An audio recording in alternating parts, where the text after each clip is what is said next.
Hello everyone, welcome to my channel and welcome to my new video. তো এটা হলো দশমীর দিনের ভিডিও।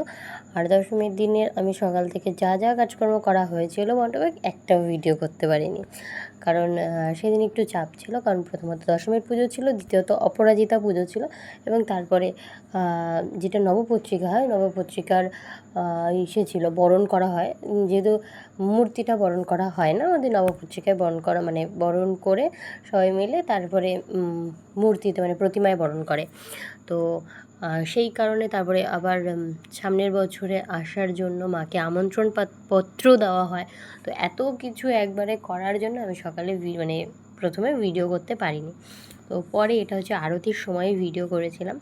এবং সত্যি কথা এবছর আমার হয়তো কপালটা একটু খারাপ ছিল, কারণ আমি যখন নবপত্রিকার বরণ হয় তখন আমি ওখানে থাকতে পারিনি, বাড়ি চলে এসেছিলাম, কারণ শরীরটা খুবই খারাপ লাগছিলো, তাই আর বেশিক্ষণ থাকতে পারিনি। তবুও ছিলাম।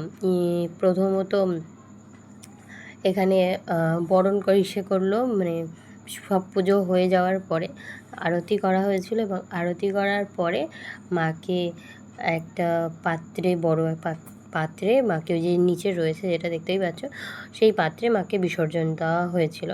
এবং সেটার ফটোগুলো আমি ফেসবুকে পোস্ট করেছি, এখানেও তোমরা দেখতে পাবে। তো যাই হোক, বেশি কিছু তো বলার নেই।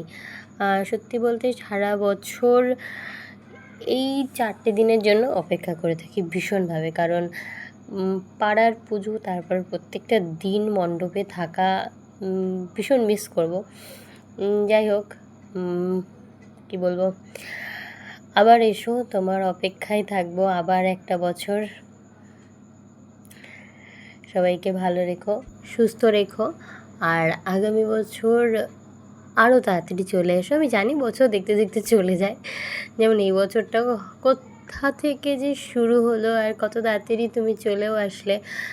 আর 4টে দিন খুবই তাড়াতাড়ি দেখতে দেখতে চলেও গেল, মানে বুঝতেই পারলাম না। এই ভাবলাম যে পুজো আসছে আসছে, সেই আনন্দে যখন ছিলাম তখন বেশ ভালো ছিলাম, হট করে পুজোটা যেন আসলো, ঝড়ের গতিতে চলেও গেল। দিনগুলো কোথা থেকে শুরু হলো, কখন শেষ হলো কিছু বুঝতেই পারিনি। সত্যি বলতে এই পুজোর দিনগুলোতে ঠিক করে ঘুমাইও হয়তো নি, মানে রাতে ঘুরে এসে সব কাজকর্ম করে তারপরে আবার যখন ঘুমিয়েছি আবার সকাল সকাল উঠতে হয়েছে, উঠে নিজের ঘরের কাজকর্ম করে তারপরে মণ্ডপে করতে যেতে হয়, মানে যেতে হয়েছে, যেটা আমি সত্যি খুবই ভালোবাসি করতে। আমি পুজোর 4টে দিন, সবাই হয়তো মনে করে যে এই পুজোর 4টে দিন খুব ভালো করে ঘুরে কাটাবো, এই মানে মজা করে কাটাবো, বাট আমি জানি না কেন আমারও খুবই ভালো লাগে আমাদের এই পাড়ার ছোট মণ্ডপে এই 4টে দিন কাটাতে, মায়ের কাজ করতে।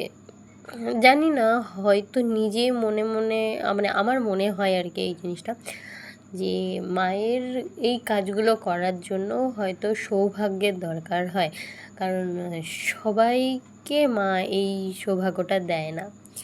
আজ এখানেই শেষ করছি, সকলকে জানাই শুভ বিজয়া।